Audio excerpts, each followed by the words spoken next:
আসসালামু আলাইকুম। আমাদের কাছে আজকে নতুন একটা প্রোডাক্ট আসছে। এটা হচ্ছে বাচ্চাদেরকে বর্তমান যুগে ডিজিটাল পদ্ধতিতে লেখাপড়া শেখানোর জন্য একটা নতুন প্রোডাক্ট আসছে। আজকে আমরা সেটা চালিয়ে দেখব, ঠিক আছে? তো আমরা শুরু করছি, ঠিক আছে?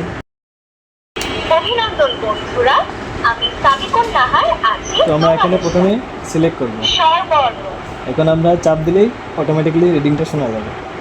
অ, অতে ফলি, ফলি উড়ে ফুলে ফুলে। আ, আতে আম, আম খেতে ভারী মজা।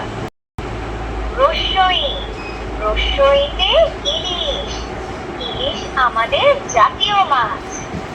তো আমরা স্বরবর্ণ দেখলাম, এখন আমরা অন্যান্য পেজগুলো খুলে দেখব যে আসলে এটা কীভাবে কাজ করে। ব্যঞ্জন বর্ণ, তো আমরা ধারাবাহিকভাবে সিলেক্ট না করে আমরা একটু অন্যভাবে সিলেক্ট করব, দেখবো এটা কাজ করে কিনা, ঠিক আছে?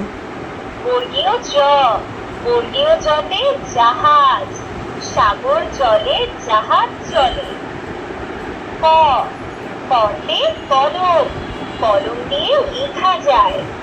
এবার আমরা একটু দেখি নামতা অথবা কোনো বাংলা ছড়া ও English rhyme.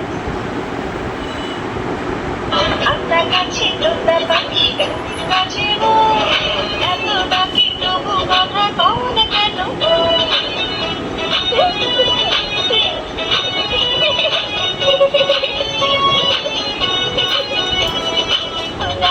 This is the way we make our bed, make our bed, make our bed. This is the way we make our bed. প্রোডাক্টের সাথে আমরা এছাড়াও পাচ্ছি পেন্সিল, যেটাকে আমরা এটাতে লেখা যাবে অথবা মোছা যাবে, এরকম জাস্ট আর্ট করার মতো। আর এখানে এটা রিচার্জেবল সিস্টেম আছে, এটার জন্য চার্জিং কেবল দেওয়া থাকে ইউএসবি টাইপ সি। আপনারা মোবাইলে চার্জার ইউজ করে এটা চার্জ দিতে পারবেন। চার্জিং পয়েন্টটা হচ্ছে ঠিক এইখানে, এখানে চার্জিং পয়েন্ট, এখানে জাস্ট এটা লাগিয়ে দিলে, কটের সাথে লাগিয়ে দিলে আপনার চার্জ হবে। Thank you.